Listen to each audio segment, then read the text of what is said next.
Hello and welcome to my next part of Let's Play Modded Skyrim. Last time we'd arrived in Riverwood, which is the first point of civilization after Helgen. Riverwood is one of the main villages, and I suppose it's the same sort of beginner town that you get. Just like perhaps Balmora was a beginner town in Morrowind, and Coral is a beginner town in Oblivion.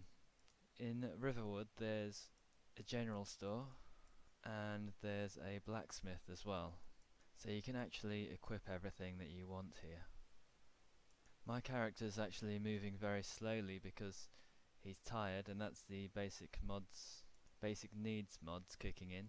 So I'm gonna have to dump off some of my stuff in the general store. So here I am in the general store, and these two are just about to have a conversation which is going to lead us into one of the main quests. And these character interactions, I think, are actually a nice part of Skyrim. They're certainly a lot more fluid and look a lot better than the ones in Oblivion. And you actually feel as if you're interrupting a part of the conversation, or you're actually getting information from the conversation that's going on in front of you.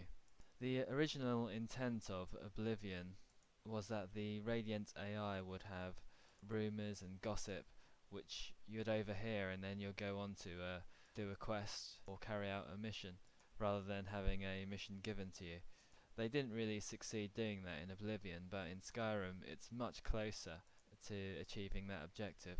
So although it does seem slightly scripted, like it's moving on rails, I quite like it, and it's more involving than just clicking on a character to get a quest.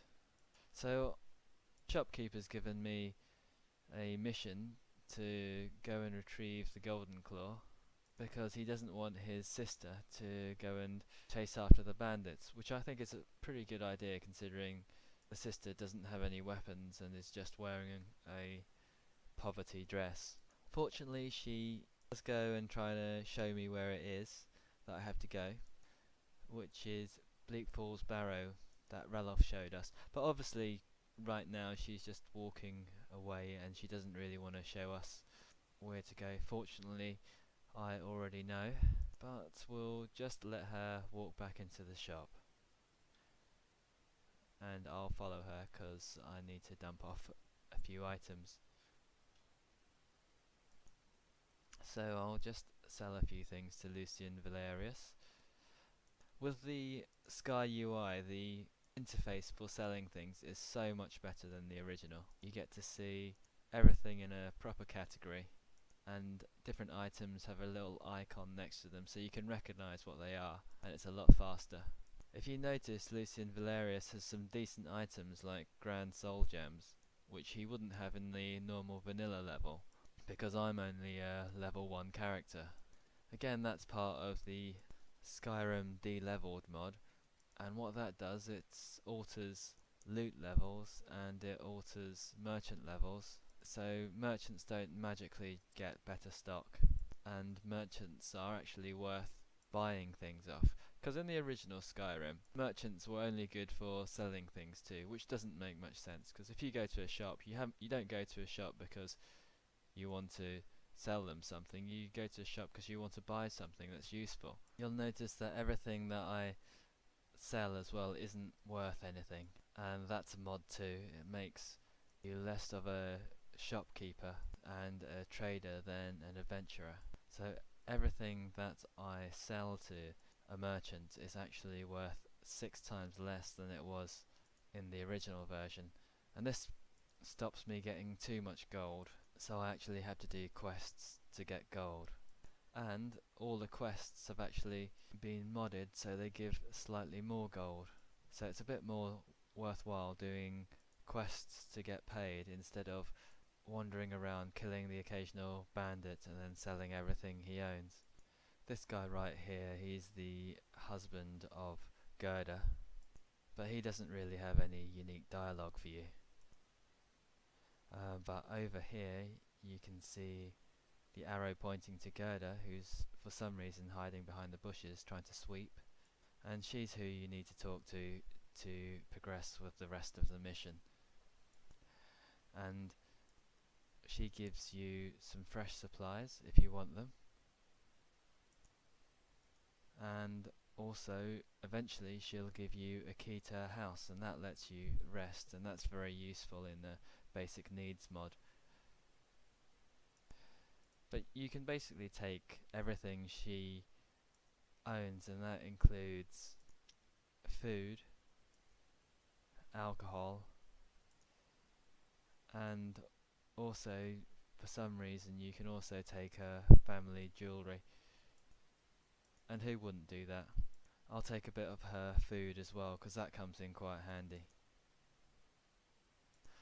After you've taken her key and you've taken her valuables, she then gives you the next parts of the mission, which is to warn the city of Whiterun and the Jarl of Whiterun that there's a dragon on the loose. She's basically looking out for herself. She doesn't want to be eaten by a dragon, which is quite sensible. So I'm gonna eat the rest of her food that she gave me. Unfortunately, it does mean that I've overeaten a bit, and that slows me down even more. And all I actually need to do is for my character to get some sleep, and hopefully the encumbrance will improve a bit.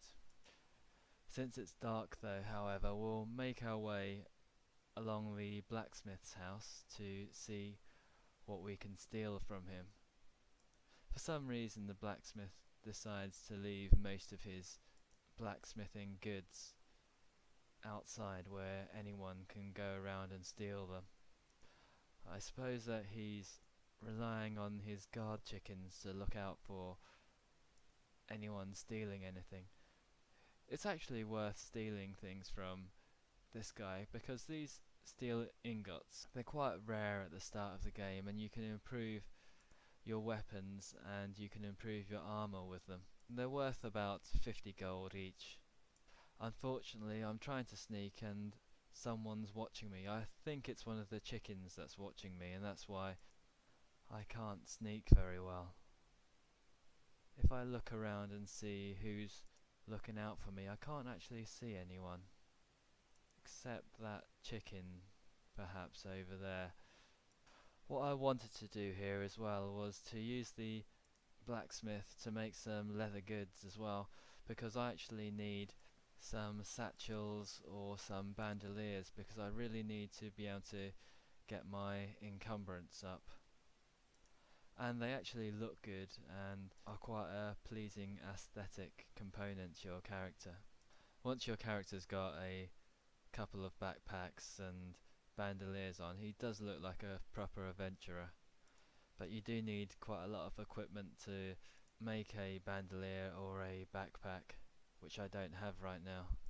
It would be a good idea if you could buy one in a shop as well, but I'm sure it would come out to be round about 200 or 300 gold for a bandolier, because it's essentially a magic item. What it does is it's a constant effect of feather, which increases your carry weight without increasing your strength or stamina. But as you can see at the moment, my character's moving extremely slowly. That's a combination of being absolutely tired and just having stuffed himself with some cabbage potato soup, drunk a load of wine, and generally done a lot of overeating. If you want to keep your character in top shape, fighting shape for this game, you need to really roleplay your character, make sure that he eats sensibly, sleeps sensibly as well, so you can go into combat at max strength. This house over here is Hod and Gerda's house, which I've got the key for, so hopefully I'll be able to go in and get some sleep here.